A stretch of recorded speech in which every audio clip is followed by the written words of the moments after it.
Donc la dernière fois, on avait vu la distillation multicomposant.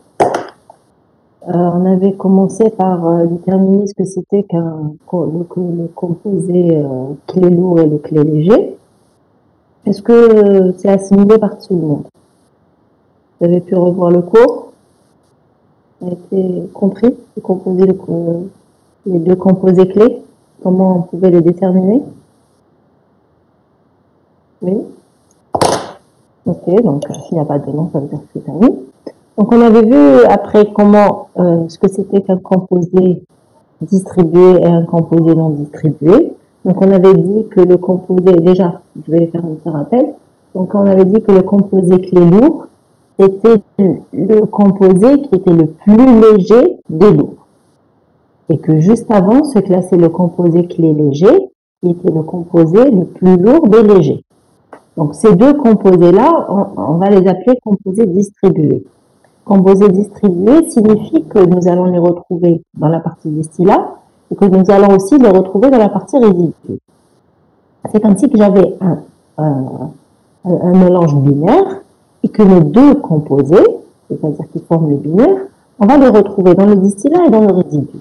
Ça veut dire que tout ce qui est plus léger que le composé clé léger ne se retrouveront que dans le distillat, et tous les composés qui sont plus lourds que le composé clé lourd se retrouveront que dans le résidu. Ce qui fait de ces deux catégories de composés des composés non distribués.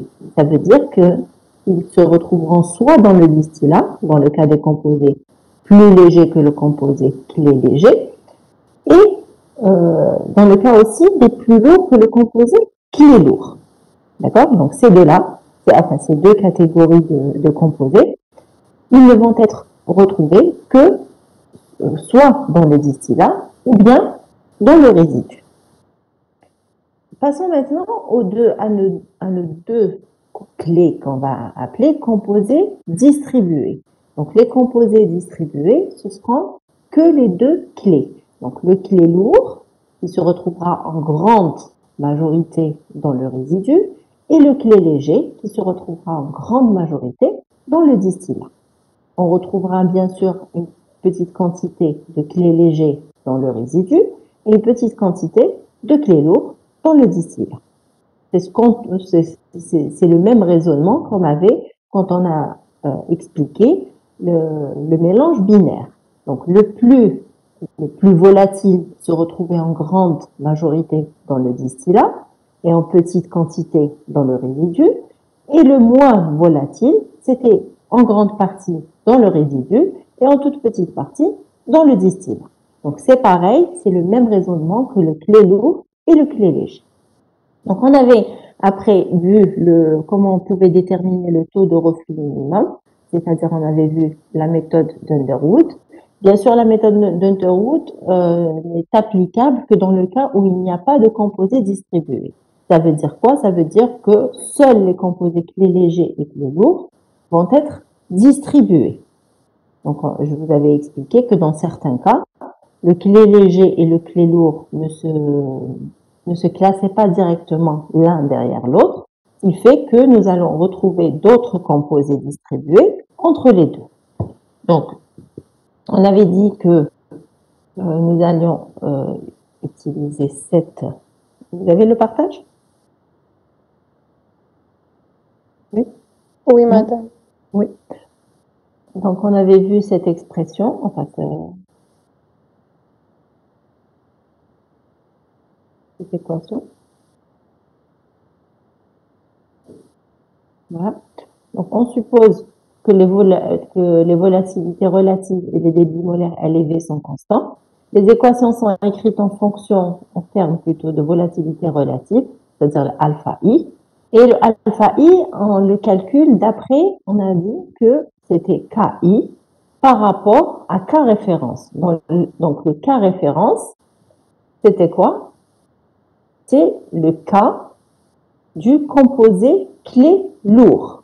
D'accord? Dans le cas du K référence, c'était le composé clé lourd. Donc on va calculer tous les alpha I, c'est-à-dire les volatilités relatives, par rapport à la volatilité absolue de K référence, qui est le K du composé clé lourd. Donc, l'équation d'Underwood, donc c'est celle-là. Donc, l'équation, c'est 1 moins Q, qui est égal à la somme des I allant de 1 à N, des alpha I x FI, sur alpha I moins θ. Donc, les alpha I, c'est les volatilités relatives par rapport aux clés lourdes. Les XFI, c'est la composition des différents composés dans la charge. Et le θ, c'est une fonction que nous allons définir à partir de cette équation, que nous allons utiliser par la suite. Donc, le n, c'est le nombre de composants. Le θ, c'est une fonction définie, c'est-à-dire définie dans cette équation. Donc, Q, c'est le nombre de moles de liquide saturé pour l'alimentation pour une mole d'alimentation.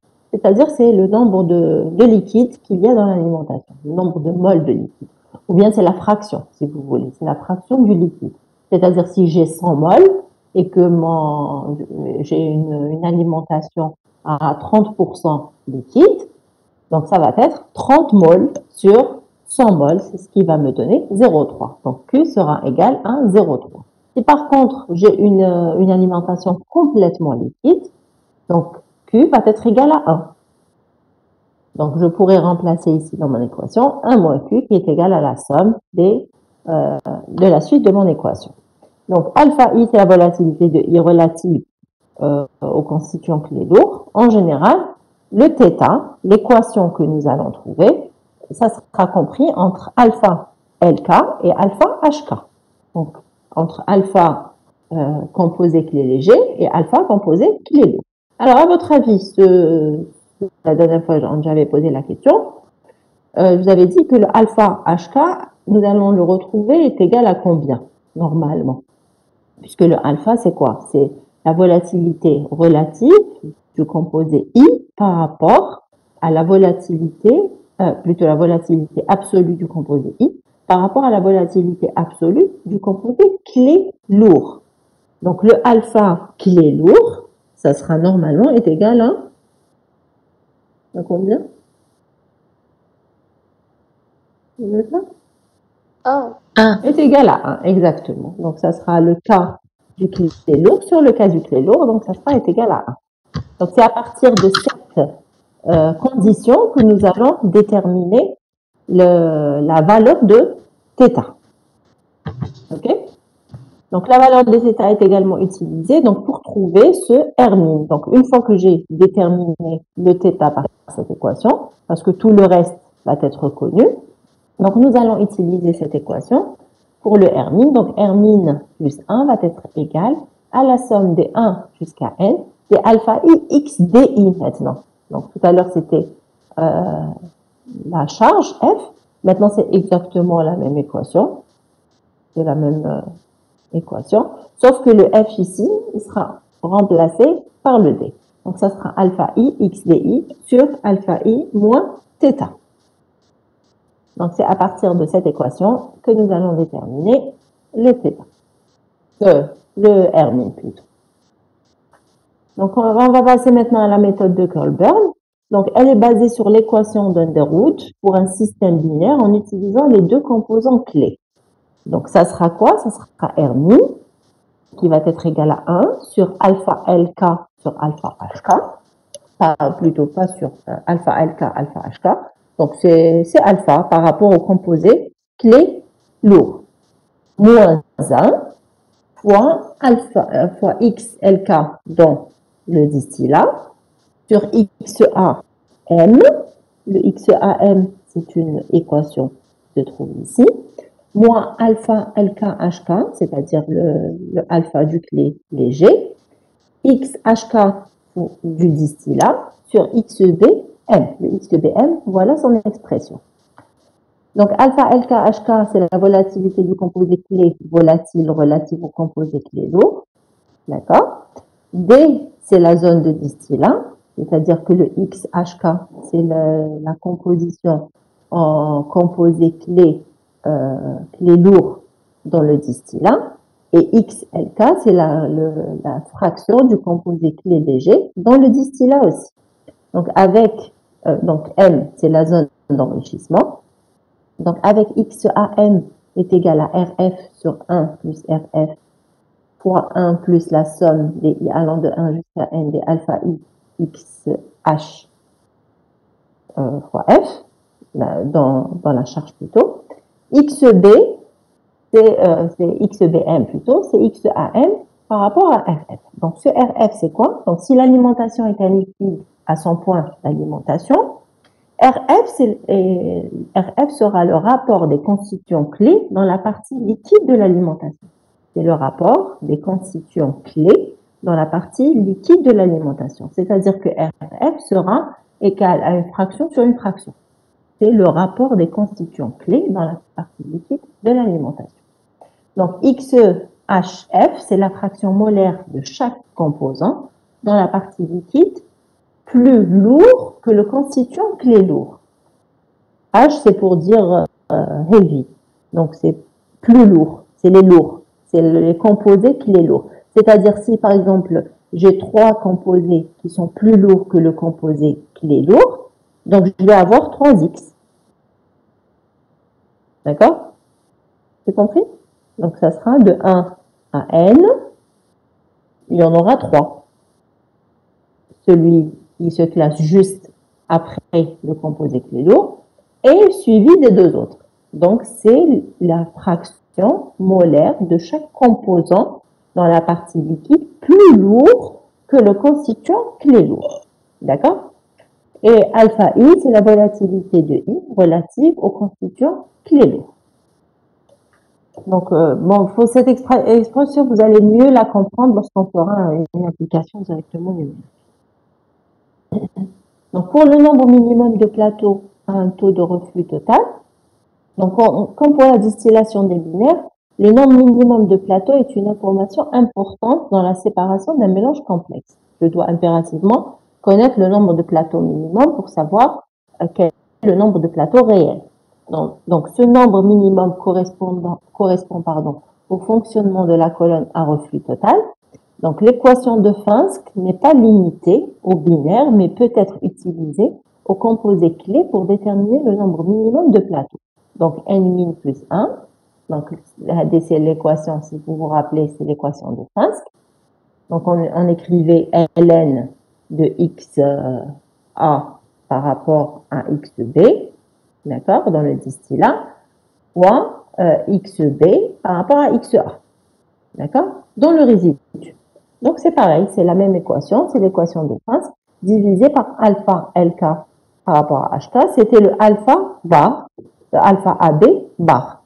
Donc, c'est toujours le alpha moyen. Donc, LK, composant clé léger, et HK, c'est le composant clé lourd. Donc, pour déterminer le nombre minimum de plateaux, on va utiliser la même équation que celle qu'on utilisait pour les binaires, qui est l'équation de Finsck. Donc, pour le choix du reflux d'opération et du nombre réel de plateaux, c'est-à-dire, on va utiliser, dans ce cas-là, la méthode de Gilliland.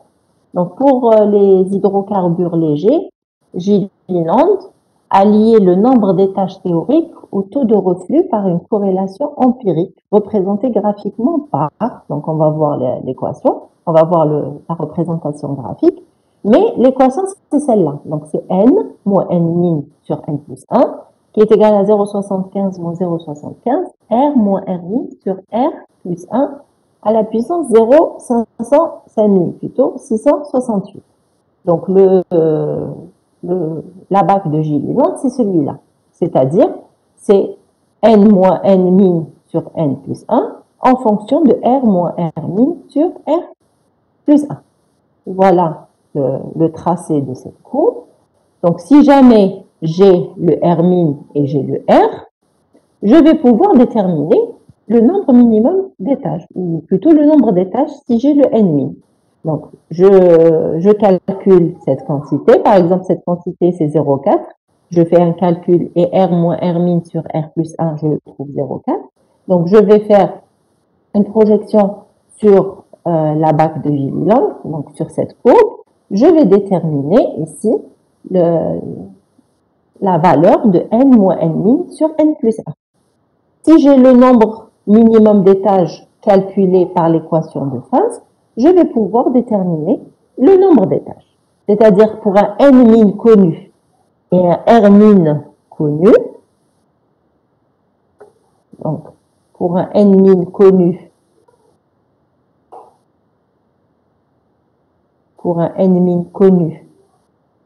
par la méthode de Gilliland, par la méthode, l'équation de Finsp, et un r-min calculé par la méthode de Underwood, d'accord?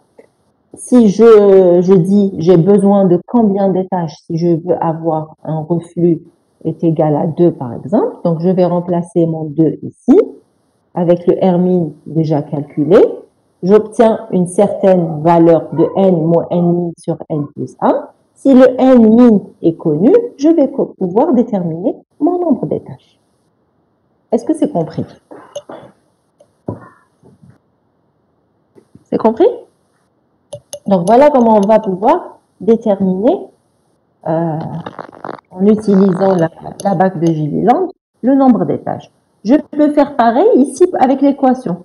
Donc pour le r-min connu et pour un n-min connu, si je fixe le r, je vais pouvoir déterminer le nombre d'étages. OK? C'est compris? Oui? Oui. Donc la position maintenant du plateau d'alimentation, on a l'habitude de déterminer le nombre, donc avec le binaire, on avait appris à déterminer le r-min, le nombre d'étages min, on avait aussi appris à déterminer un reflux en fonction d'une relation avec le r-min. À partir de ce reflux, on a appris à déterminer le nombre d'étages correspondant à ce reflux. Donc, une fois qu'on avait déterminé tout ça, d'accord, on faisait le tracé, on déterminait le nombre d'étages, on pouvait aussi, à partir du tracé, déterminer la position de l'alimentation. C'est ce qu'on avait appris à déterminer jusque-là. Donc, ici, vous avez dit que ce n'est pas avec des tracés que nous allons pouvoir déterminer tout ça, mais avec des équations. Donc, une fois qu'on a déterminé donc, le nombre d'étages, à l'aide de cette expression, on va pouvoir déterminer la position du plateau d'alimentation. Donc, la position du plateau d'alimentation peut être déterminée à partir de la relation de Kirkbride. Donc, permet le calcul du rapport du nombre d'étages dans la zone de rectification, NR, donc le nombre d'étages dans la zone de rectification, sur le nombre d'étages dans la zone d'épuisement. Donc, la zone de rectification ou d'enrichissement sur la zone d'épuisement. Oui. Donc, ce rapport est égal à XHK, donc c'est la fraction du clé lourd dans l'alimentation par rapport à la fraction du clé léger, toujours dans l'alimentation, fois la fraction du clé léger dans le résidu, sur la fraction du clé lourd dans le distillat. Tout ça au carré, fois le débit du résidu sur le débit du distillat.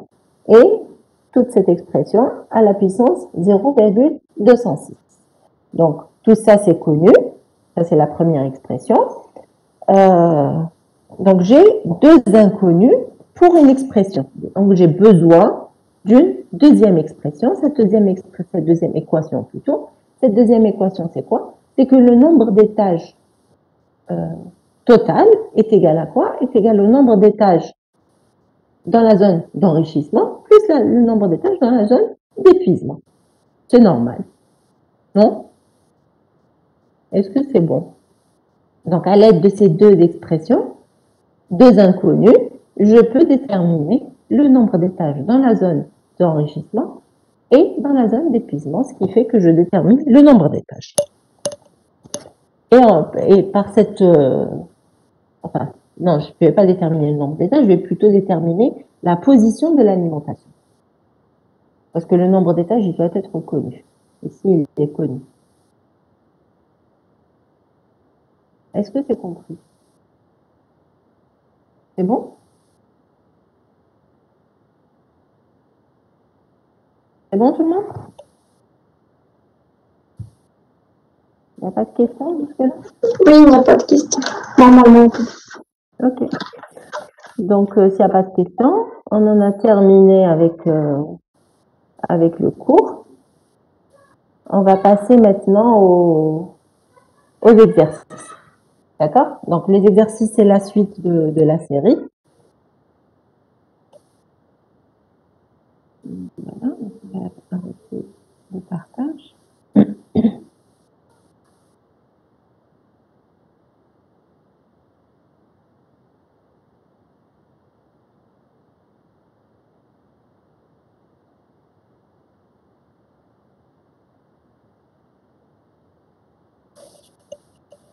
Donc, je vous laisse 2-3 minutes pour passer au TD. D'accord?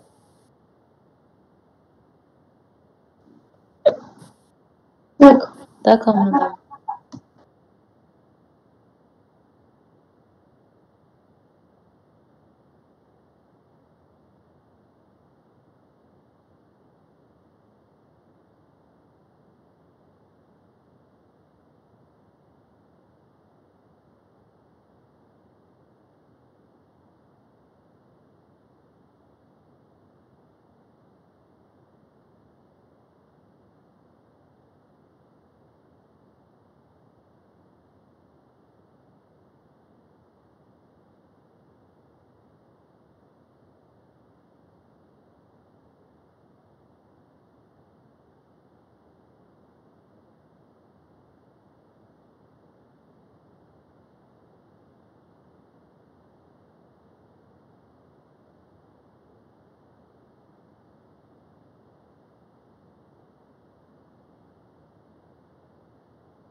C'est bon?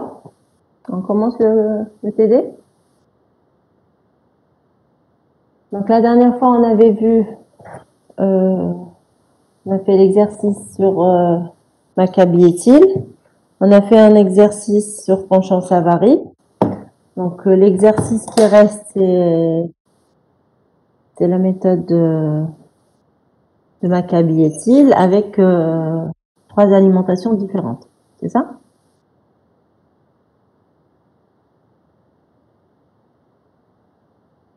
Vous êtes là? Oui, madame. Quelle série? 3e? On va commencer la 3e. Sur la 2e série, voilà la 2e série. Madame, dans la 2e série, on n'a fait que les 2 premiers exercices. Dans la quoi? Cette série? Dans la 2e série, madame, on n'a fait que les 2 premiers exercices. Oui, on a fait l'exercice Ok. sur Maccabi Etil et on a fait l'exercice sur Pancham-Savary. Voilà, c'est ça. Et donc le troisième, il est moins compliqué que le 2e, d'accord? Donc plutôt que le premier. Donc le premier exercice, c'était quoi? C'était la méthode de Maccabi Etil avec une alimentation partiellement vaporisée. Donc c'est le cas le plus compliqué. Donc dans le 3e exercice, regardez ce que vous avez dans le 3e exercice. Voilà, je vais partager la série.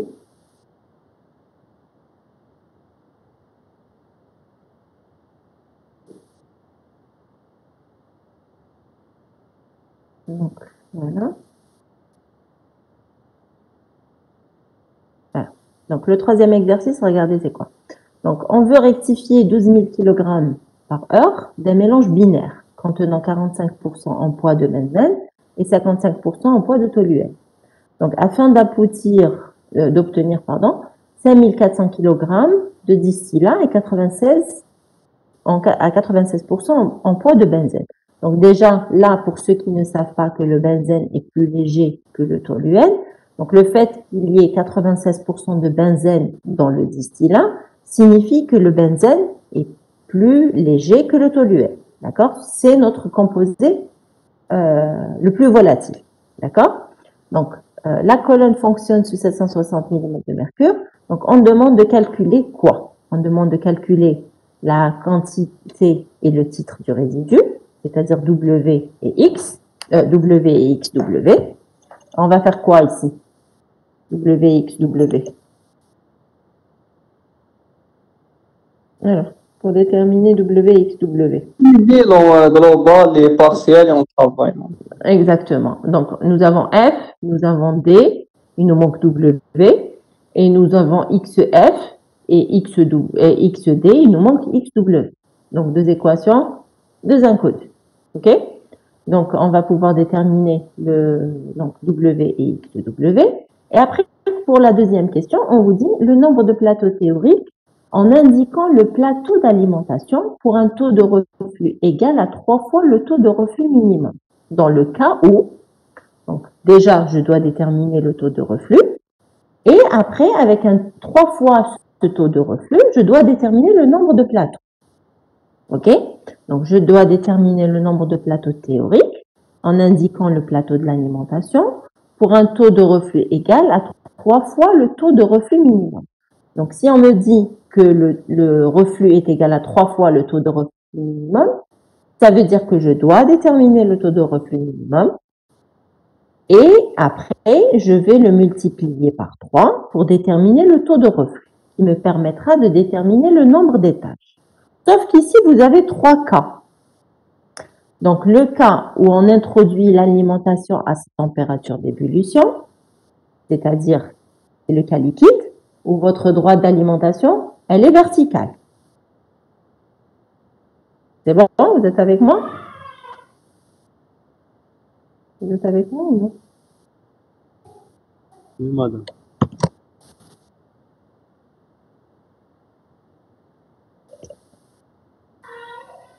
C'est un exode de la série 2. Oui, je suis en train d'expliquer l'exode. Je suis en train d'expliquer l'exo que nous n'avons pas fait. C'est-à-dire, si vous avez un problème, on va le régler maintenant. Vous avez le partage du tableau? Enfin, du bloc-notes? Oui, madame. Oui. Ok.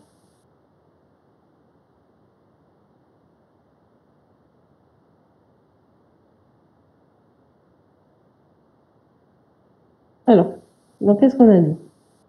Donc, pour la première question, on vous demande, on vous dit que, donc 12 000, donc nous avons une colonne, la série, 2 minutes.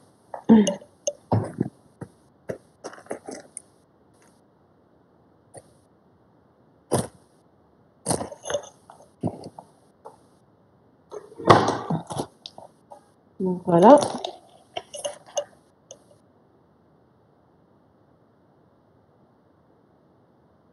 Voilà. Donc, on a quoi? On a notre colonne.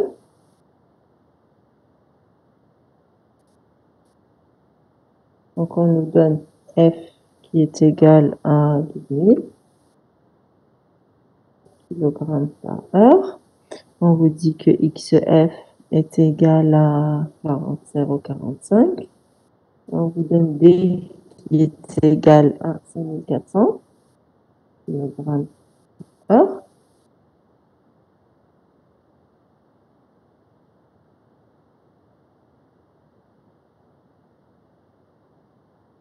D'accord?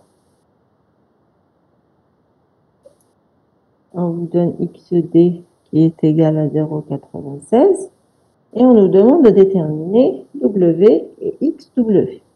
Donc, vous avez dit que nous allions écrire le bilan. F est égal à D plus W et FXF est égal à DXD plus WXW. D'accord? Donc, les inconnus, ce sont ceux-là. Donc, des équations, les mêmes inconnus. Donc, de l'une, je vais déterminer, par exemple ici, je détermine W. Et de celle-là, je vais déterminer XW. OK? Ça, c'est la première question. Donc, dans la deuxième question, dans la deuxième question, nous allons déterminer, on nous dit que le R, donc le R est égal à 3 fois R min. Donc je dois déterminer le R min. Donc pour déterminer le R min, j'ai 3 cas. J'ai le cas A, alimentation liquide. Donc X est égal à XF. Donc c'est une droite verticale. Donc je trace. Je vais tracer mon équation. Je vais tracer XF et je vais tracer ma droite d'alimentation. X est égal à XF. Donc je délimite mon domaine de travail XD et XW. Et je vais tracer ma droite pour le. D'accord? À l'aide de cette droite, je détermine la pente, qui est égale à delta Y sur delta X, qui en même temps est égal à R min sur R min plus 1. Donc, à l'aide de cette expression, je vais déterminer. Donc, à l'aide de cette expression, je vais déterminer le R min.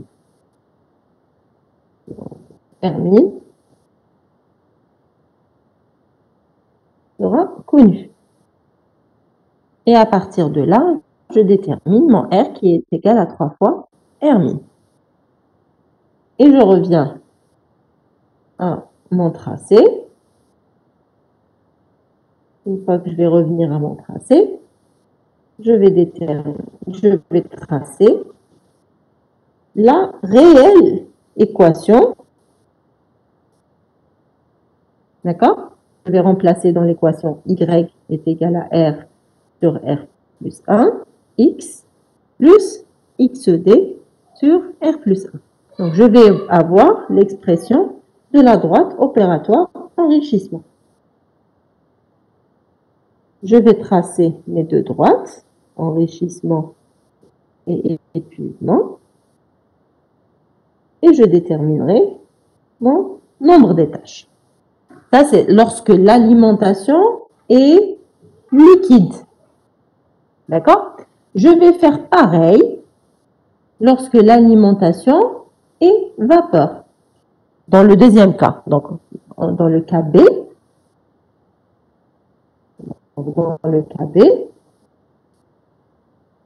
je vais introduire l'alimentation à sa température de vapeur saturante. Donc dans le cas B, l'alimentation est vapeur. Donc Y est égal à XF. Donc, si je fais le tracé,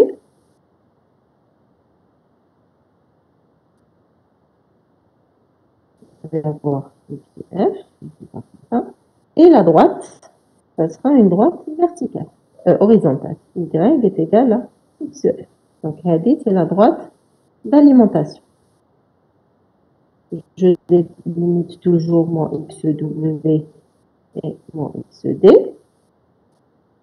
Et je vais tracer la droite opératoire enrichissement pour un R min. Donc, la pente de cette droite, donc le delta Y sur le delta X, qui est égal à la pente, c'est égal aussi à R min sur R min plus 1. Donc, à partir de là, je détermine R min.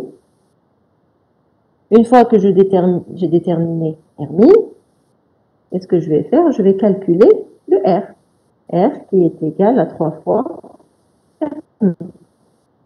Donc, je détermine le R, je détermine l'équation du cas B de la droite auto-enrichissement. Donc, ça sera R sur R plus 1, X plus XD sur R plus 1. Et je vais faire mon tracé.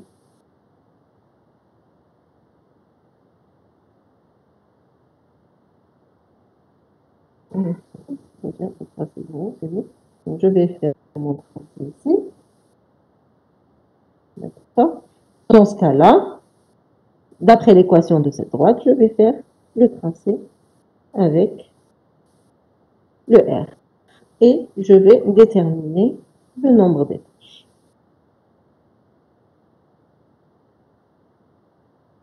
Ça, c'est dans le cas où l'alimentation est vapeur.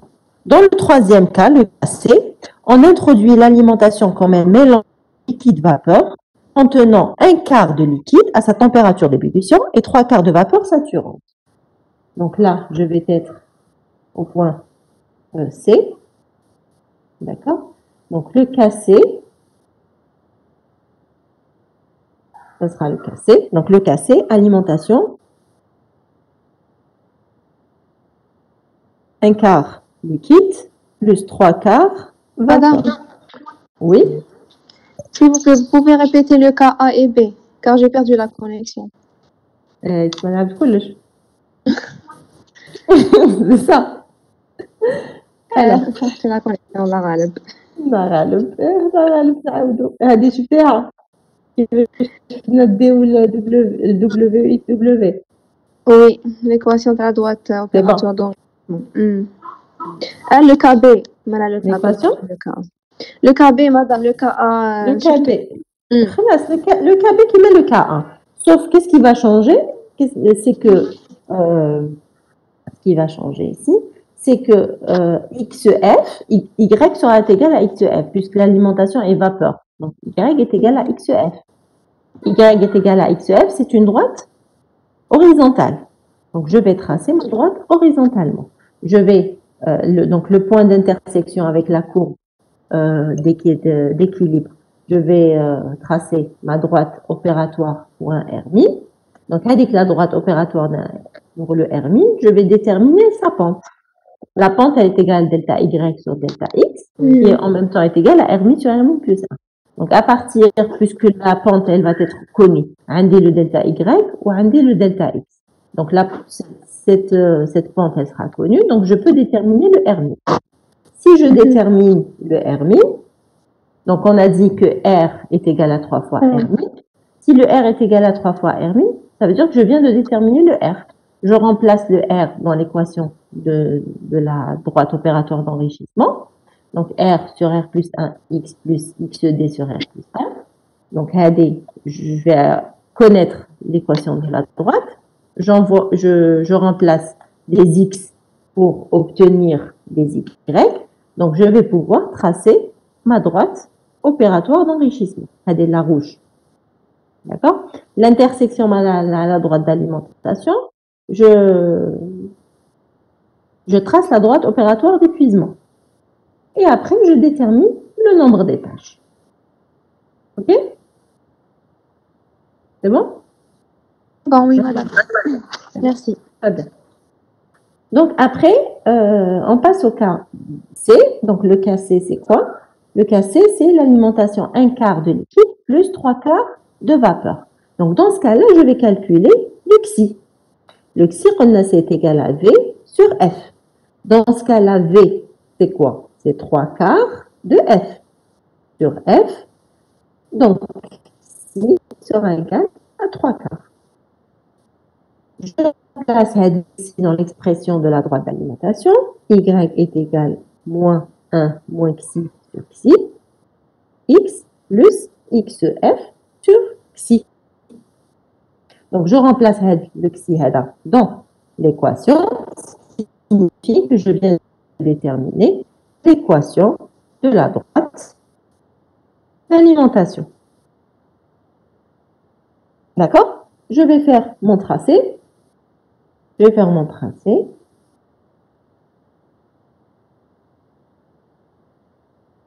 Donc, toujours Y en fonction de X. D'accord? Donc, XF sera ici. Donc, ça sera une droite Y en fonction de X. C'est-à-dire, il y a la droite d'alimentation. D'accord?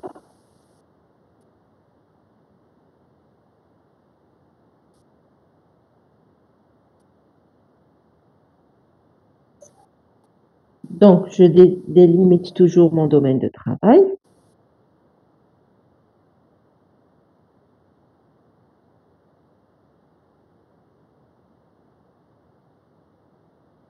Donc, je délimite toujours mon domaine de travail. D'accord? Donc, X, W et XD. Et je trace ma droite. Donc, la section de la droite d'alimentation avec la courbe d'équilibre. Donc, je détermine sa pente qui est égale à delta Y sur delta X, qui est aussi égale à R min sur R min plus 1. Ce qui me permet de déterminer le R min. Une fois que j'ai déterminé le R min, donc là, si vous voulez, les étapes sont les mêmes. Une fois que j'ai déterminé le R min, je détermine mon R. Donc, 3 fois R min. Donc, je détermine l'équation de la droite opératoire d'enrichissement. R sur R plus 1, X plus XD sur R plus 1. Et je peux tracer cette équation.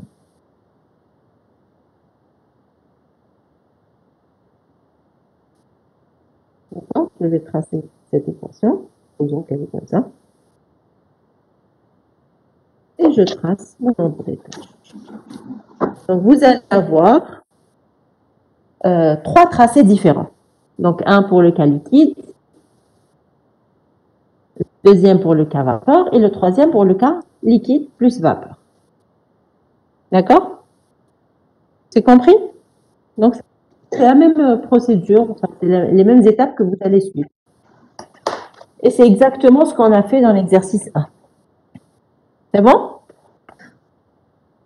Des questions par rapport à l'exercice 3? Madame, juste apparemment, le son n'est pas parallèle mais les notes. Donc, quand vous slidez, juste faites-le doucement, s'il vous plaît. Quand vous slidez, n'oubliez pas. Merci. Ah, ok. Désolée. Vous arrivez à... Vous avez pu suivre quand même, j'espère. Oui, ça va. Oui, très bien. C'est bon, on peut passer à la Vous série. pouvez nous envoyer le corrigé avec les calculs. Oui, je vais vous envoyer. Dans l'exercice 3, je vais vous l'envoyer. Mais je vais vous demander d'abord de faire l'effort de faire vos tracés vous-même. D'accord. Parce que si je vous l'envoie tout de suite, je sais que vous n'allez pas le faire. OK? Donc, on va passer maintenant à la série 3. Donc, la série 3, c'est la série des multicomposants.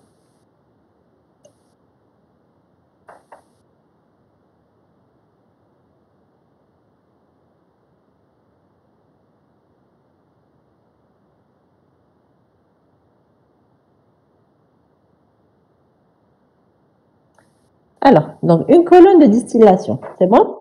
Tout le monde est avec moi?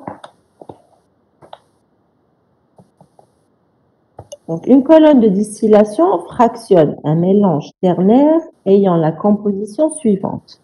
Donc, notre mélange, il a la composition suivante. Donc, fractionne, ça veut dire que je vais utiliser une colonne de rectification. Donc, je vais utiliser une colonne de distillation. Donc, ma charge, elle contient X à F est égal, donc ça contient donc N de 4 est égal à 30 mol. D'accord? Elle contient N de 5 qui est égal à 30 mol aussi. Et elle contient NC6 qui est égal à 40 mol. Donc voilà mon alimentation. C4, je vais le nommer A. C5, je vais le nommer B. Et C6, je vais le nommer C. C'est juste pour ne pas traîner C4, C5, C6. D'accord? Donc ça signifie que F déjà est égal à 100 mol. Ça signifie aussi que XAF est égal à 0,3. XBF est égal à 0,3. et XCF est égal à 0,4.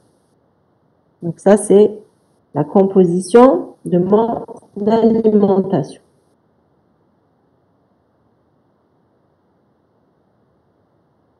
D'accord? Ma colonne, bon, bien sûr, il y aura une partie en haut de un condenseur. Voilà. Après, on va voir ce condenseur, est-ce que c'est un condenseur total ou non? Donc, le distillat D est sorti au sommet du ballon de reflux. Donc, dans ce cas-là, il y a un ballon de reflux. Un ballon de reflux signifie qu'il y a une partie liquide et une partie vapeur. Sinon, on n'a pas besoin d'un ballon de reflux. Donc, il sort, donc, le distillat D est sorti au sommet du ballon de reflux intégralement sous forme gazeuse. Donc, le distillat, ici, il sort sous format gaz. D'accord? Donc, il a une composition YD. En équilibre avec le liquide servant de reflux à la colonne. Ça veut dire que le liquide ici, c'est l'huile qui va servir de reflux. Donc, je n'ai pas de distillat liquide. J'ai la quantité de liquide, elle va servir de reflux. Je n'ai qu'un distillat vapeur. OK? Donc, le distillat ne contient pratiquement pas d'hexane.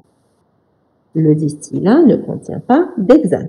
Ça veut dire que il contient du NC4, il contient du NC5, mais il ne contient pas de NC6. OK? Le résidu liquide, donc le résidu, il va être liquide, est produit en fond de colonne après rebouillage. Il ne contient pratiquement plus de butane. Donc, le résidu va avoir une composition XW. Mais fait, c'est le butane. Donc, NC4 est égal à 0. NC5, je ne connais pas. Et NC6, je ne connais pas non plus.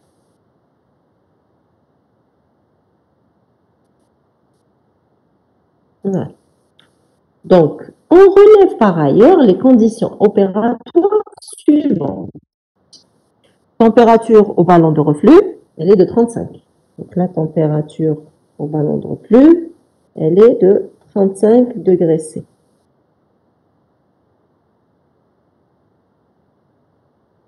La pression de 3 atmosphères dans toutes les parties de l'appareillage. Donc, la pression, elle est égale à 3 atmosphères dans toute la colonne. Reflux liquide en tête, 100 mol. Donc, le reflux liquide en tête est égal à 100 mol. C'est quoi cette information? Le reflux liquide en tête est égal à 100 mol. Qu'est-ce qui est égal à 100 mol? Le R. Le R. Non, c'est pas le R. R, ce n'est pas un nombre de mol. F. Non, F, c'est l'alimentation. C'est quoi cette information? Le reflux liquide. Non, L sur D, c'est R. Non, le reflux liquide, c'est L. C'est la quantité de liquide qui revient. Le reflux liquide, c'est ça le reflux. C'est la quantité qui revient. D'accord? La quantité qui revient, elle est égale à 100 mol. C'est bon? Madame, Oui? vous avez mis F égale à 100 mol. Oui. Comment ça? F est égal C'est une donnée. C'est une donnée. Enfin, c'est pas une donnée. On nous a dit que l'alimentation contient 30 mol de C4, 30 mol de C5 et 40 mol de C6. Donc, c'est égal à 100 mol. D'accord. D'accord? Oui, merci. Donc, on vous demande quoi? Donc, premièrement, on vous demande la température de sortie du résidu. Pour cela, on déterminera les compositions du distillat et du résidu.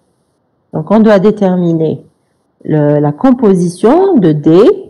On doit déterminer la composition aussi du résidu, c'est-à-dire de L. W, pardon. Donc, on doit déterminer la composition de D, la composition de W. Donc, au niveau du ballon de reflux, qu'est-ce qui se passe?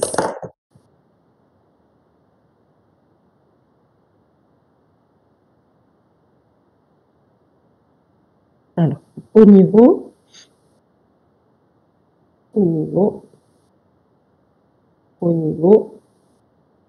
du ballon de reflux,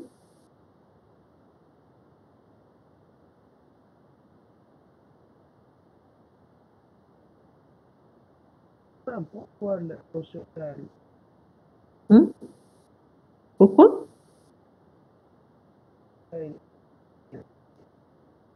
Je n'entends pas. Pourquoi quoi? Pourquoi le distillat marron c'est un gaz? Pourquoi le distillat? À l'état gazeux, pas à l'état liquide. C'est comme ça. Oh, oui, on a l'habitude de faire une condensation totale. Si je fais une condensation totale, le distillat et le reflux, c'est du liquide. Là, dans ce cas-là, je ne fais pas une condensation totale. Je fais une condensation partielle et je vais utiliser un ballon de reflux. Je peux avoir un distillat liquide et un distillat vapeur, les deux en même temps. Mais dans cet exercice, on nous dit que le distillat, ça sera simplement de la vapeur.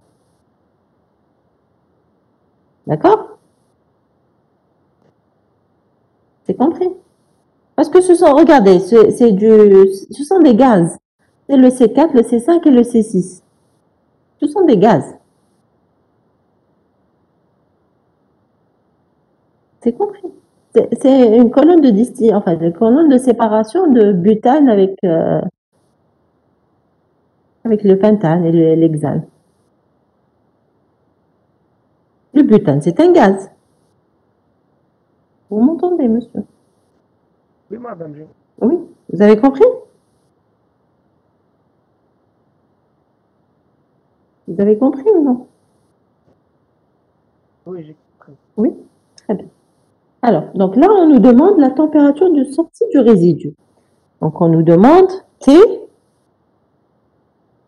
et donc, la question, c'est T W. C'est ça la question. Et pour cela, on nous dit de déterminer les compositions du distillat et du résidu. Donc, je vais déterminer les températures du distillat et du résidu. Donc, au niveau du ballon de reflux, la température, elle est égale à 35 degrés. Donc, au niveau du ballon de reflux, qu'est-ce qu'on a? On a le distillat, d'accord, qui contient YAD, et le résidu qui contient YBD. D'accord? Et on a le reflux, le liquide qui revient, donc qui contient XAD et XBD. OK? Donc, puisqu'il y a équilibre entre le liquide et la vapeur, automatiquement, regardez ici, dans le ballon. Donc, dans le ballon, j'ai une vapeur. D'accord? Cette vapeur, elle va se condenser. Elle va être divisée en un distillat, B, et en un liquide, L. Donc, le distillat et le liquide sont en équilibre. C'est une vapeur qui est là, qui est en équilibre avec ce liquide. D'accord? Donc, le distillat et le liquide sont en équilibre. Vous êtes d'accord ou non? Donc, puisqu'il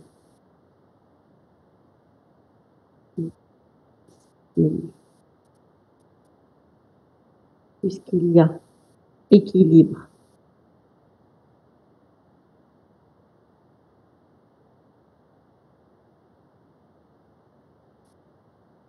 entre le liquide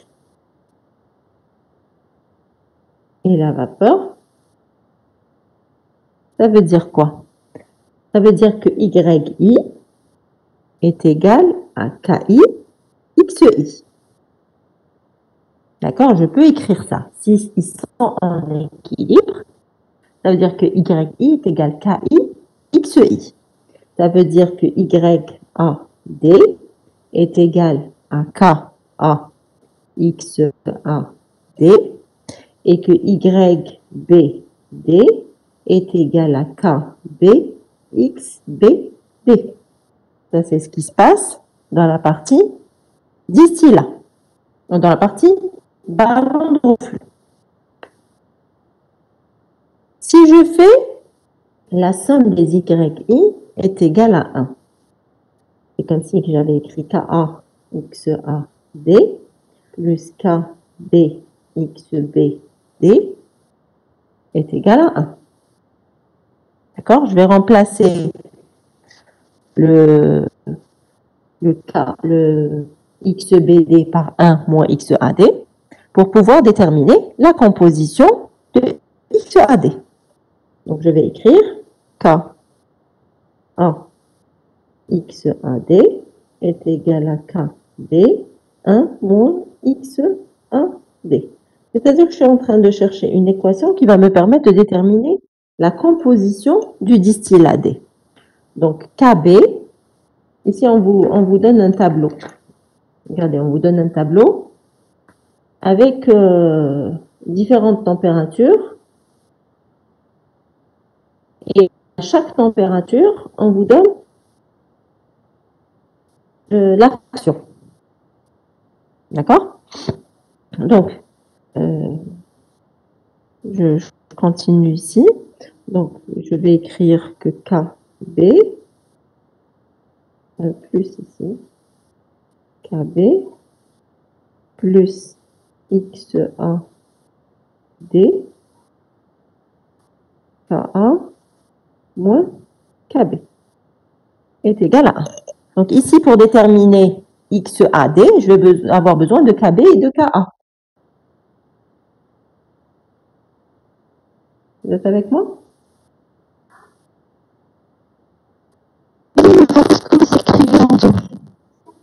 Pardon?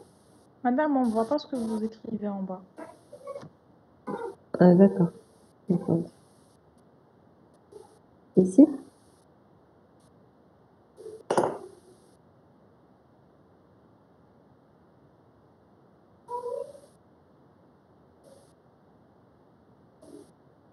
C'est bon comme ça? Oui, c'est bon.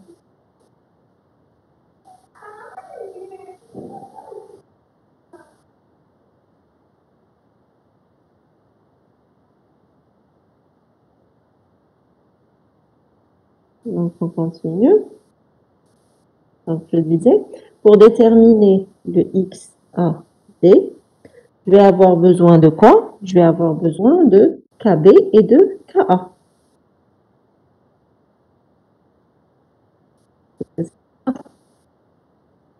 Donc, je vais avoir besoin de KB à 35 degrés et je vais avoir besoin de KA à 35 degrés aussi, puisque le ballon de reflux, il fonctionne à 35 degrés. Donc, regardez votre tableau. Le tableau que vous avez dans la série. Vous avez le partage de la série? Regardez notre tableau. On a 20, 30 et 40. Donc, on n'a pas la composition à 35 degrés. Donc, je vais devoir faire la moyenne, si vous voulez. À 35 degrés, c'est celle de 30 plus celle de 40 divisé par 2. Donc, c'est ce qu'on va faire. Donc, on va faire 30 plus 40 divisé par par 2. Donc, à 35 degrés, ça sera KB à 30 plus KB à 40, divisé par 2. Donc, KB à 30, c'est égal à 0,27. D'accord? Plus KB à 40, c'est 0,38. Divisé par 2, donc on va trouver 0,32. D'accord? Donc le tableau qu'on vous donne, c'est les coefficients d'équilibre des trois constituants sous la pression de 3 atmosphères à différentes températures. Donc on vient de déterminer KB à 35. Ka à 35, c'est pareil. Donc c'est 0. Donc ça sera Ka pardon, à 30 plus Ka à 40 divisé par 2. Donc Ka à 30, c'est 0,95 plus Ka à 40, c'est 1,235.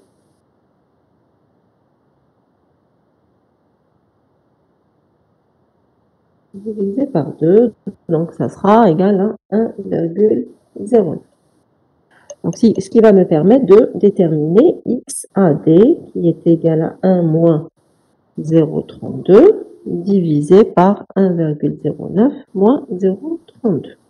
Donc XAD, normalement, on va le trouver 0,883.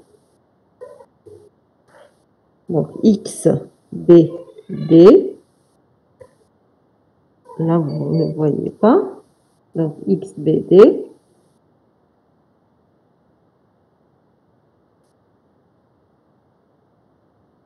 ça sera égal à 1 moins XAD. Donc XBD, ça sera 0,117. Ça, c'est la composition du distillat. Donc, la composition non, ça, c'est la composition du liquide, plutôt. La composition du distillat, puisque le distillat évapore, donc YAD est égal à, donc on a dit que c'était égal à Ka fois XAD.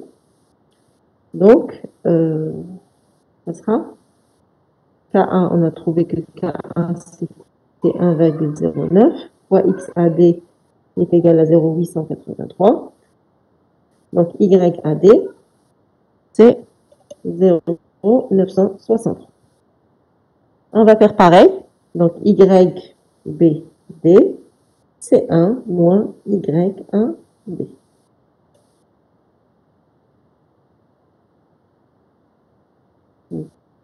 Ça sera égal.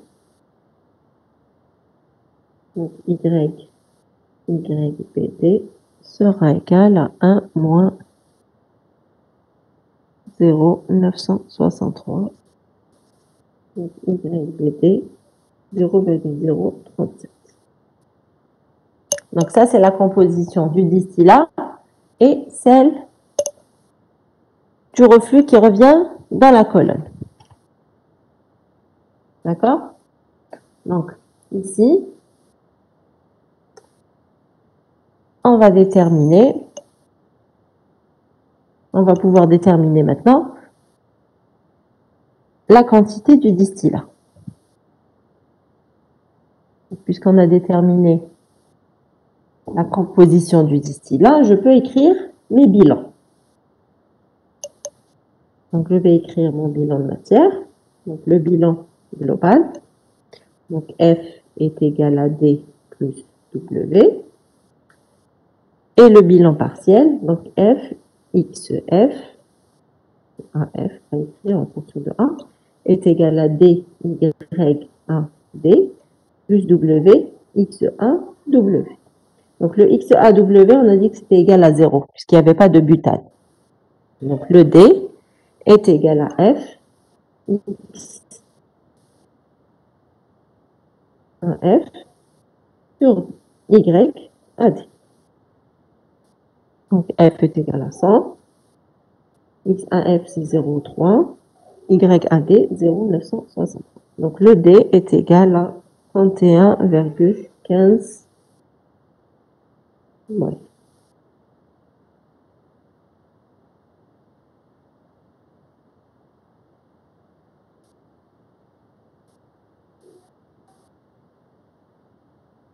Donc, le V est égal à F moins D. Donc, ça va être égal à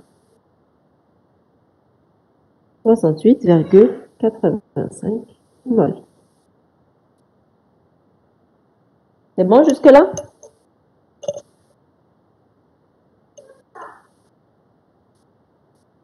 Maintenant qu'on a déterminé le W, je peux déterminer le XW. Donc F X BF est égal à D Y BD plus W X BW. Tout ça, c'est connu, mis à part le XBW. Donc F XBF moins D YBD divisé par W. Donc ça va être égal à 100 fois 0,3 moins 31,15 fois 0,037 divisé par 68,85. Donc on va trouver un XBW qui est égal à 0,419. Donc on vient de déterminer le D, le W et la composition de D et de W. Donc là, on a déterminé la composition en B. Je peux déterminer la composition en C. Donc XCW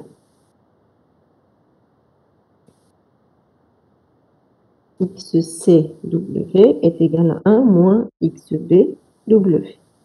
Donc XCW, ça va être égal à 0,580.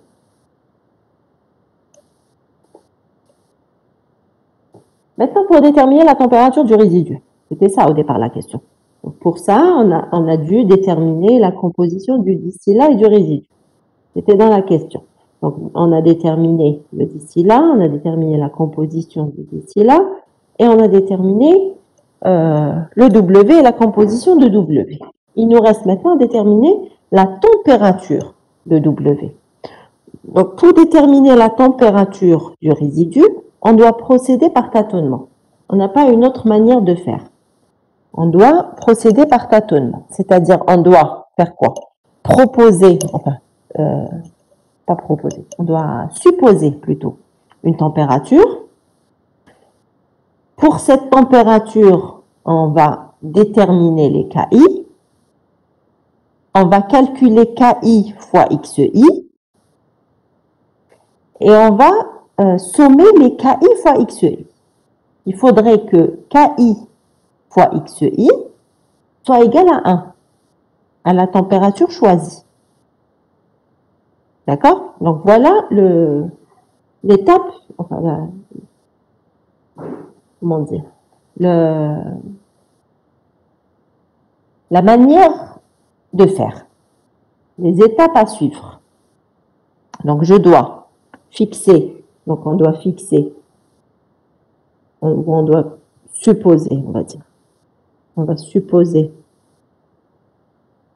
une température. À cette température, on va calculer, ou on va déterminer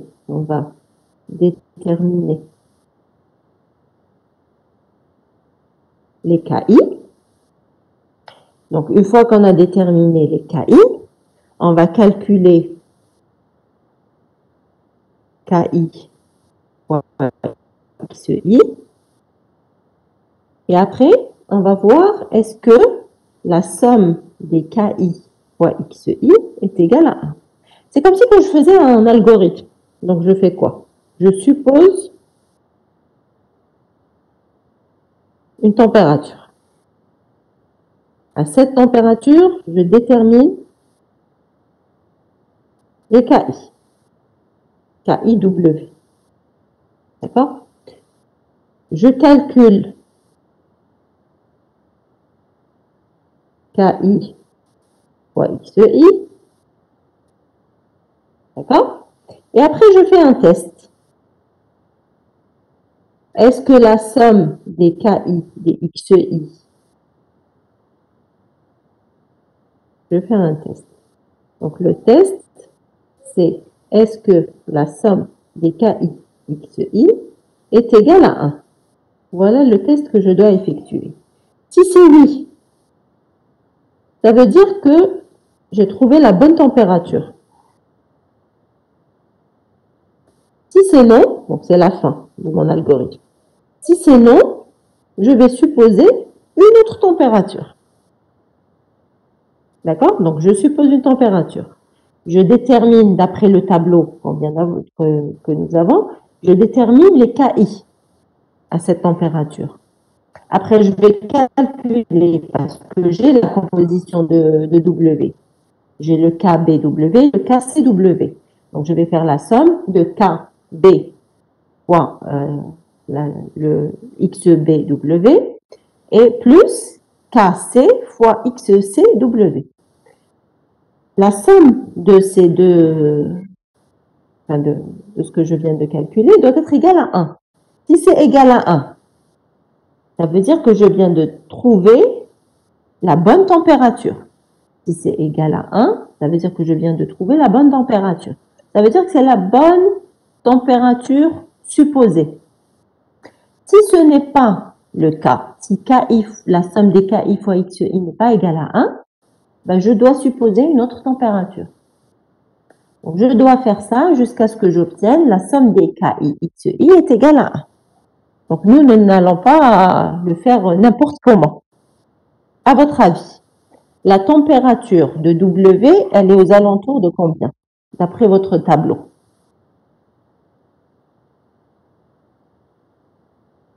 D'après le tableau, regardez. Déjà, regardez, hein, à 70 degrés, on a du A, du B et du C. C'est-à-dire que, automatiquement, c'est supérieur à 70 degrés. Parce qu'à 70 degrés, j'ai encore du A. Si la température du distillat, elle était du résidu, elle était de 70 degrés.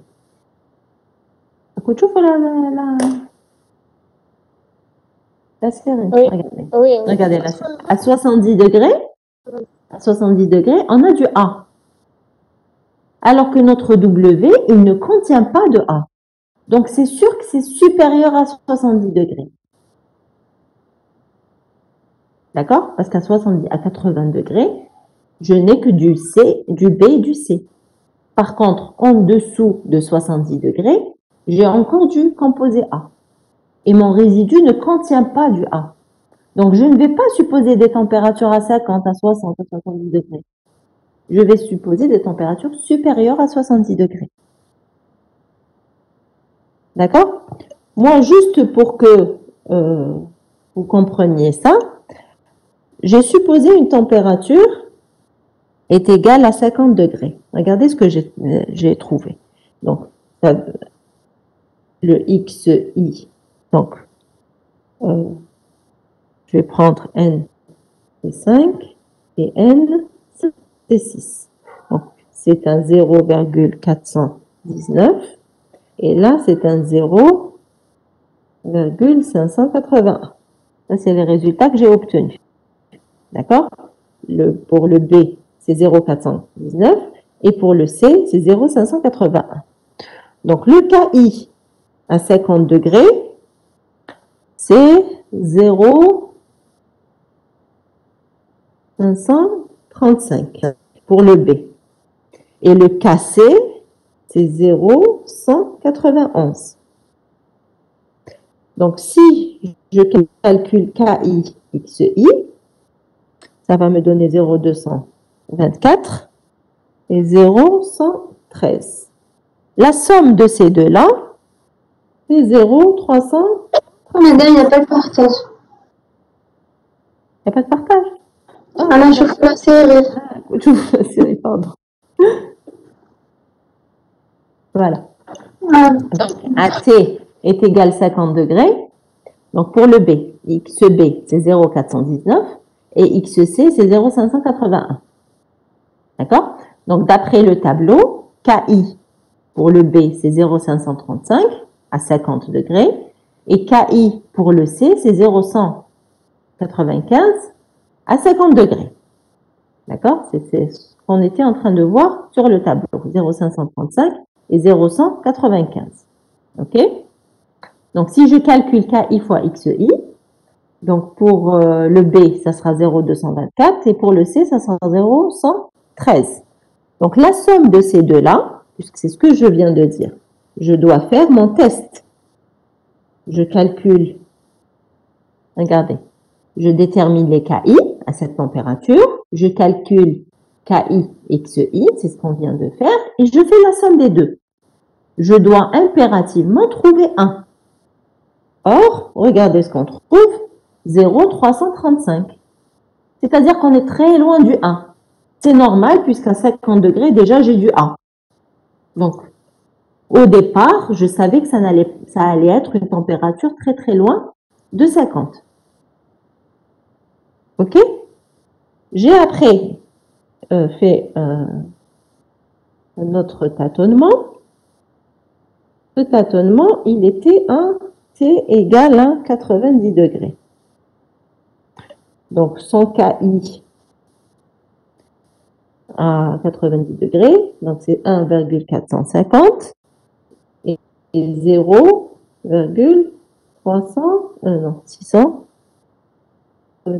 630. D'accord? Donc, la somme de KI XI,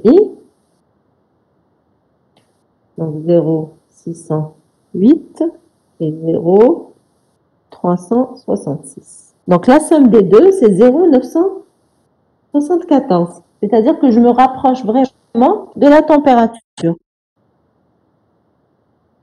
J'ai supposé après, T est égal à 91 degrés. Est-ce que l'un de vous peut me dire comment je vais déterminer ce 91 degrés? KI à 91 degrés.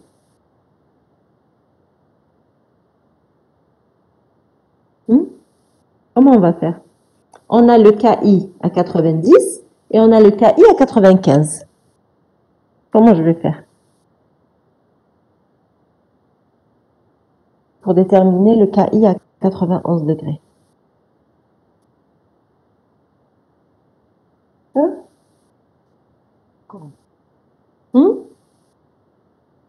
Une courbe? On peut tracer, oui. Sinon, on peut faire quoi? On peut dire que KI à 91 degrés est égal à KI à 90 degrés plus le pas, plus un pas. Ce pas, c'est quoi? C'est le KI à 95 degrés moins KI à 90 degrés divisé par 5. C'est-à-dire que je vais déterminer le pas du KI, avec quel pas le KI augmente tous les 1 degré. D'accord? Je fais quoi ici? Je prends le KI à 95 degrés ou le KI à 90 degrés. C'est-à-dire je viens de faire la différence. Et cette différence, je la divise par 5 parce que j'ai 5 degrés entre les deux. C'est-à-dire que je viens de déterminer le pas avec lequel augmente le KI pour chaque 1 degré.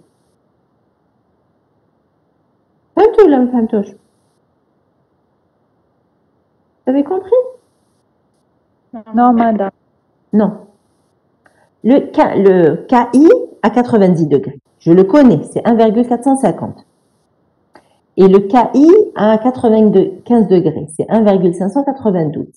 Si je veux, par exemple, le KI à 92,5, je vais faire quoi? Je vais faire le KI à 95 plus le KI à 90 divisé par 2. Je vais faire la moyenne. Mais en réalité, cette moyenne, c'est quoi? C'est le KI à 90 degrés.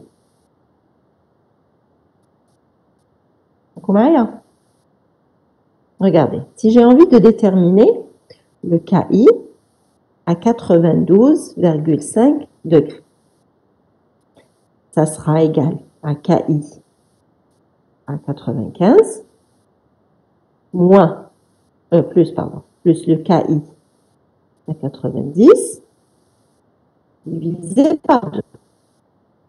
Je fais la moyenne. Vous êtes d'accord jusque-là? Tout le monde est d'accord? Oui. C'est la moitié, 92,5. Très bien. Mais moi, je vais vous dire que ça, c'est égal aussi à quoi? C'est égal à KI à 90 degrés plus 2,5 fois le pas. Madame, vous êtes en train d'écrire. Eh, On voit rien du tout. voilà. Il y a un décalage entre le son et ce que vous écrivez. Et là, c'est bon. C'est bon ou non? Non, non, non. Non, madame, ça se voit pas.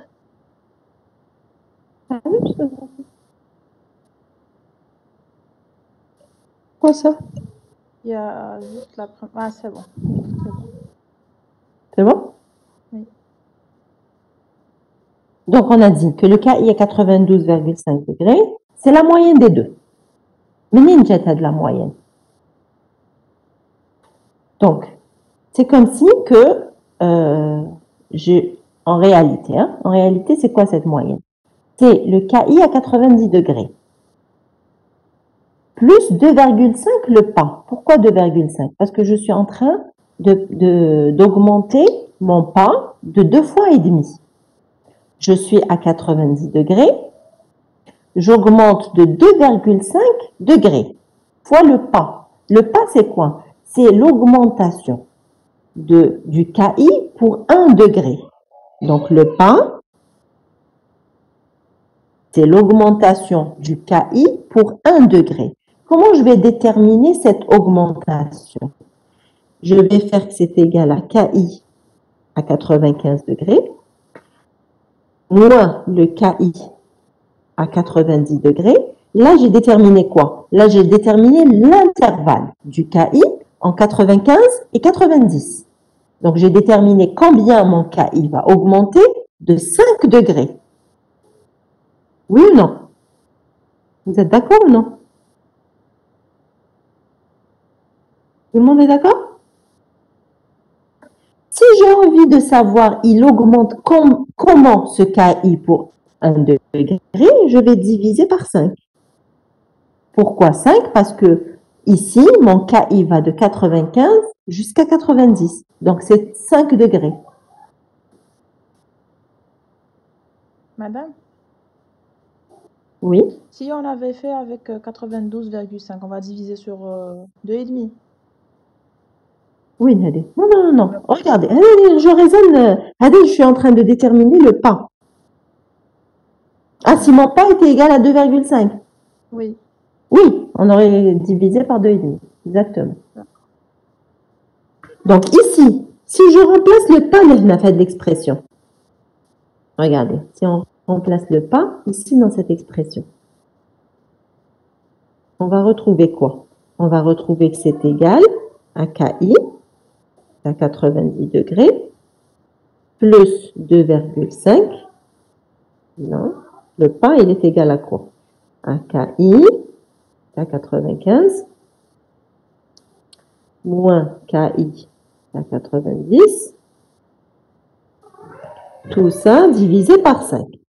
Donc, هذا 5 يروح مع 2,5 يبقى لي 2. Vous êtes d'accord? Vous تشوفوا ولا لا؟ Vous êtes d'accord ou non? Oui? Oui ou non? Oui, d'accord. Donc, l'expression que je vais récupérer, ça sera quoi? Donc, ça sera 2 fois KI à 90 degrés plus KI à 95 degrés moins KI à 90 degrés divisé par 2. Donc, هاد 2 KI يروح مع هذا. Donc, واش يبقى لي؟ يبقى لي KI à 90 degrés plus KI à 95 degrés divisé par 2. C'est l'expression de tout à l'heure. Non? KI à 92,5. C'est l'expression qu'on avait écrite tout à l'heure. Comme quoi c'était la moyenne des deux. Oui ou non? Regardez. Regardez. Donc KI à 90 degrés plus KI à 95 degrés divisé par 2. C'est la même que ce que j'avais écrit tout à l'heure, au départ. Ici. Parce que c'est quelque chose de connu, si vous voulez. C'est une moyenne. Alors que normalement, c'est ça. L'expression générale, c'est ça. C'est que KI à 92,5, c'est KI à 90, plus 2 fois 2,5 le pas. C'est-à-dire, si j'ai envie de trouver à 93 degrés, je vais écrire que c'est KI à 90 degrés, plus 3 fois le pas.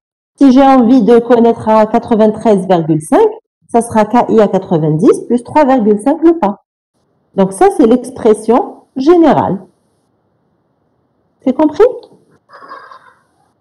Donc, à partir de cette expression, vous allez pouvoir déterminer n'importe quel KI, à n'importe quelle température. OK?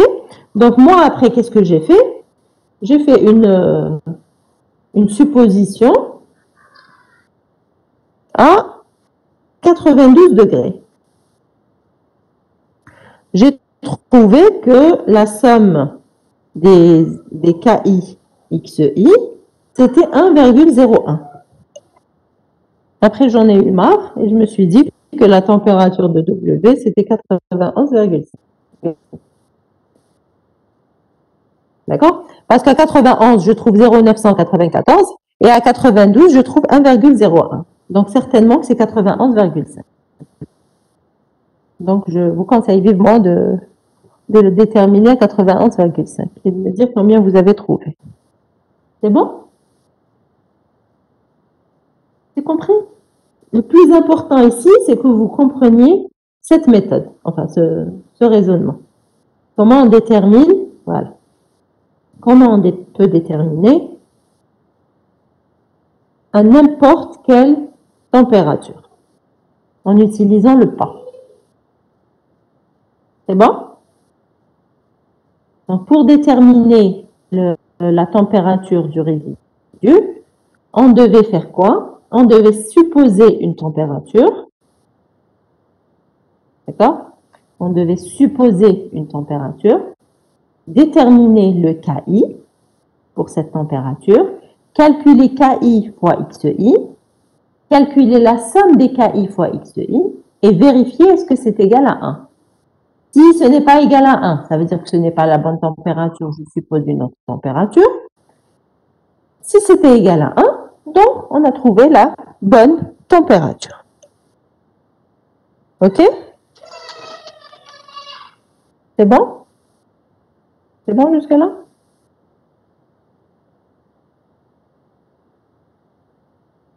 Oui ou non? Si c'est pas non, c'est oui? Oui. Très bien. Allez, on continue. La deuxième question. Donc là, pour la deuxième question, on doit déterminer la température des vapeurs au sommet de la colonne. Donc la température de V. Température des vapeurs. D'accord? Ce qu'on doit déterminer, c'est la température ici. Là. La température au sommet de la colonne. Ici. C'est ce qu'on doit déterminer. La température des vapeurs. Donc, pour déterminer la température des vapeurs, alors si on vous demande de déterminer la température d'un liquide, tout à l'heure, qu'est-ce qu'on avait fait? On devait trouver la somme des YI est égale à 1. Pourquoi la somme des YI est égale à 1? Parce que YI est égal à KI fois XI. Et nous, le résidu, c'était un liquide. Donc, automatiquement, sa composition, c'était des x.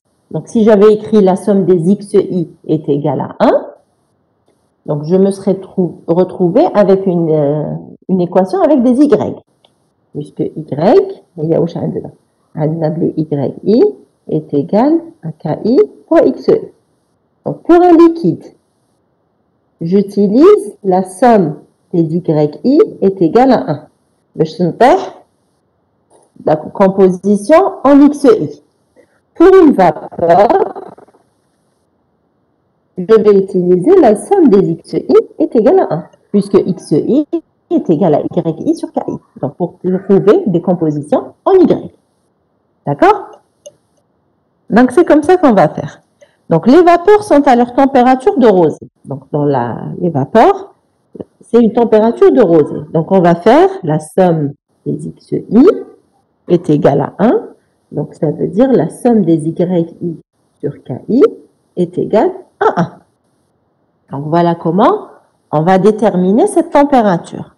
Donc, avant de déterminer cette température, il va falloir déterminer les yi, c'est-à-dire la composition de la vapeur. Donc, ma vapeur, si je crée un bilan ici en haut de colonne, j'ai un ballon de flux, j'ai mes vapeurs, le distillat et le L. Ça, c'est le haut de la colonne. D'accord? Donc, V est égal à D plus L. V, Y, on va utiliser le B, hein, Y, B, V est égal à L, X, B, D plus L, X, B, D, oui, plus D, Y, B, D. Voilà ce qu'on va utiliser. Ça veut dire que Y, B, D, BV, pardon, Y, BV est égal à L, X, B, D plus D, Y, B, D divisé par V. Donc, tout à l'heure, on nous avait dit que L était égal à 100 mol. Donc, V était égal à 100 plus 31,15, puisque le distillat, on avait trouvé que c'était 31,15. Donc, V est égal à 131,15 mol. Donc, je peux déterminer le Y, BV, qui est égal à 100, fois XB, B, qui est égal à 0,117, plus D, c'est 31,15, fois YB, D, 0,037, divisé par 131,15. Donc, on va trouver YB, V est égal à 0,098.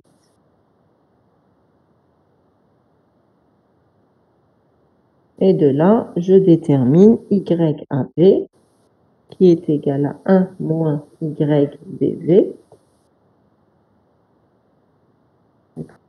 D'accord?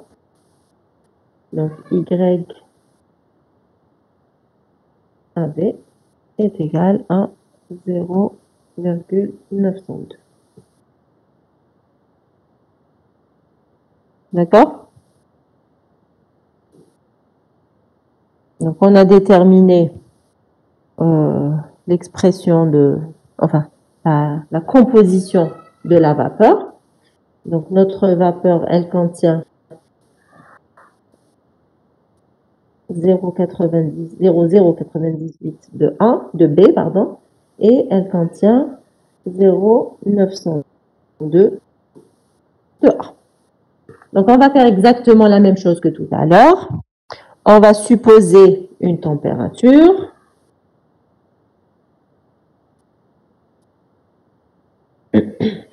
Pardon. On va supposer une température.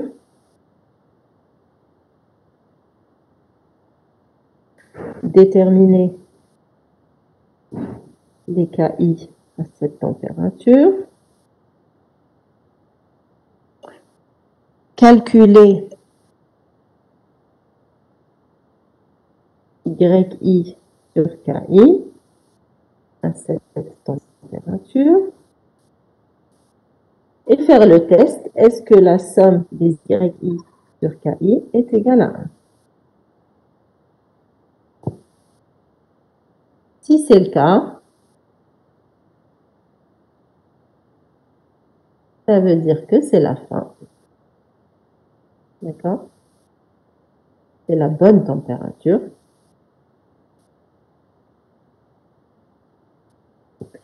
Si ce n'est pas le cas, je suppose une autre température.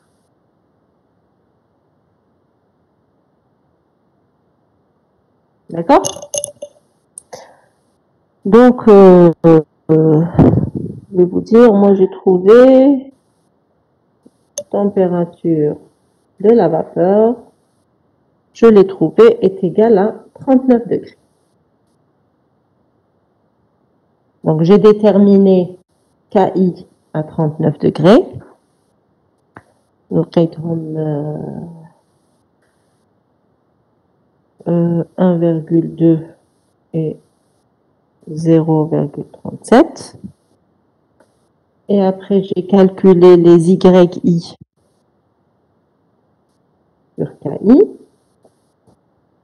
Donc, 0,902 divisé par 1,2 et 0,098 divisé par 0,37. Et la somme est égale à 1,01. Voilà. Donc,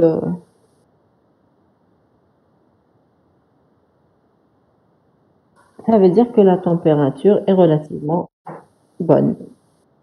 39 degrés. Est-ce que c'est compris?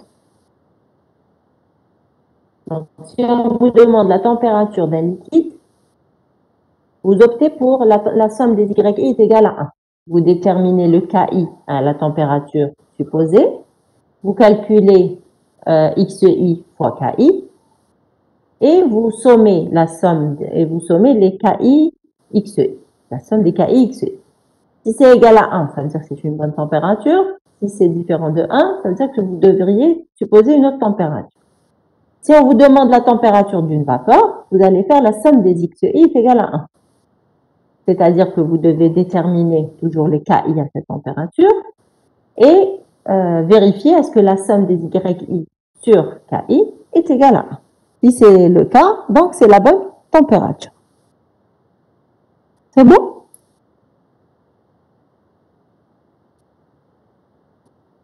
C'est bon?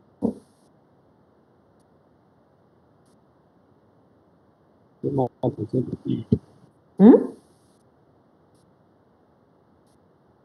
Des questions? Non? C'est bon? C'est bon pour tout le monde?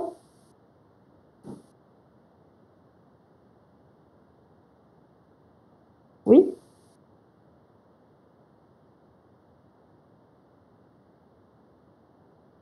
Ok. Si c'est bon pour tout le monde, alors on va s'arrêter là. On se revoit la semaine prochaine, Inch'Allah.